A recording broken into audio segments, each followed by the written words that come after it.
നമസ്കാരം. റാഫ്റ്റോ ക്രിക്കറ്റിലേക്ക് അവർക്കും സ്വാഗതം.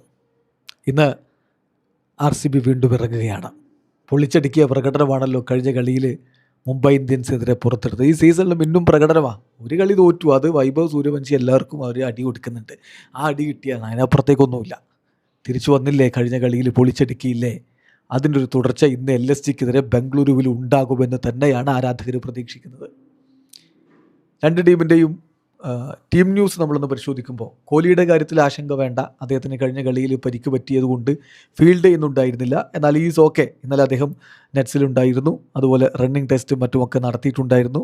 ഈസ് ഓക്കെ, അദ്ദേഹം കളിക്കുമെന്ന് തന്നെയാണ് പ്രതീക്ഷിക്കുന്നത്. പിന്നെ ഫാസ്റ്റ് ബൗളർ റഷിക് ദാറിന് ക്രാമ്പിൻ്റെ ഇഷ്യൂസ് ഉണ്ടായിരുന്നു, അതിൽ നിന്ന് അദ്ദേഹവും മുക്തനായിട്ടുണ്ട്. സോ റോയൽ ചലഞ്ചേഴ്സ് ബംഗളൂരുവിൻ്റെ ഒരു പ്രോബിൾ 12 എന്ന് പറഞ്ഞാൽ എങ്ങനെയാണ്: Virat Kohli, Phil Salt, Devdutt Padikkal, Rajat Patidar, Tim David, Jitesh Sharma, Romario Shepherd, Krunal Pandya, Bhuvneshwar Kumar, Jacob Duffy, Suyash Sharma.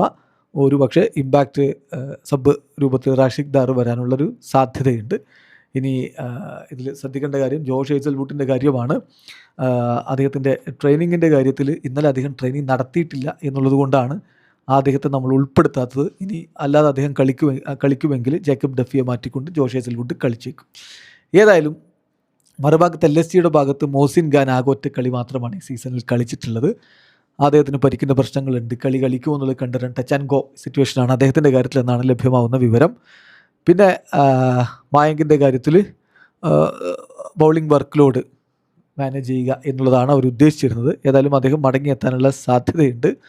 Avesh Khan അദ്ദേഹം മടങ്ങി വരികയാണെങ്കിൽ ആവേഷ് ഖാൻ പുറത്തിരിക്കാനാണ് സാധ്യത. ആവേഷ് ഖാൻ്റെ ഇക്കണോമി എന്ന് പറഞ്ഞാൽ 10.4 4 കളികളിൽ നിന്ന്. സോ അത് ഒരൽപ്പം എക്സ്പെൻസീവായിട്ട് തന്നെയാണ് ഇപ്പോൾ ലക്നൗ സൂപ്പർ ജയൻസ് പരിഗണിക്കുന്നത്. LSGയുടെ കാര്യത്തിൽ ആരൊക്കെ പ്രോബിൾ 12 ഉണ്ടാവുന്നുള്ളത് നോക്കുകയാണ്. മിച്ചൽ മാർഷ് ഫോമിലല്ല, അദ്ദേഹത്തിൻ്റെ ഫോം അവർക്ക് വളരെ അനിവാര്യമാണ്, തിരികെ എത്തേണ്ടതുണ്ട്. മിച്ചൽ മാർഷും എയ്ഡൻ മർക്രമും ചേർന്ന് ഓപ്പൺ ചെയ്യും. പിന്നാലെ Rishabh Pant, then number 4 Ayush Badoni, Nicholas Pooran at number 5, Abdul Samad, Mukul Choudhary, Mohammed Shami, Digvesh Rathi, Avesh Khan അല്ലെങ്കിൽ മായങ്ക് യാദവ്, നമ്പർ 11 പ്രിൻസ് യാദവ്, പിന്നെ നമ്പർ 12 ഷഹബാസ് അഹമ്മദോ സിദ്ധാർത്ഥോ വരാനുള്ള സാധ്യതയുണ്ട്. ഏതായാലും രജത് പട്ടിദാറും ടിം ഡേവിഡും ദേവദത്ത് പടിക്കലും കിങ് കോഹ്ലിയും ഫിൽ സാൾട്ടും എല്ലാവരും മികച്ച രൂപത്തിൽ കളിച്ചുകൊണ്ടിരിക്കുന്ന ഒരു ഘട്ടത്തിൽ ഈ പിച്ചിൽ വലിയൊരു സ്കോർ വരാനുള്ള എല്ലാ ഒരു സാധ്യതയും നമ്മൾ കാണുന്നുണ്ട്. 200 മുകളിലുള്ളൊരു സ്കോർ എന്തായാലും പിറക്കുമെന്നാണ് പ്രതീക്ഷിക്കപ്പെടുന്നത്. മികച്ചൊരു പോരാട്ടം ഇന്ന് ചിന്നസ്വാമി സ്റ്റേഡിയത്തിൽ നടക്കും. വീഡിയോ അവസാനിക്കുന്നു. ക്രിക്കറ്റ് ലോകത്തെ കൂടുതൽ വിശേഷങ്ങളുമായി റാഫ്റ്റോ എത്താം.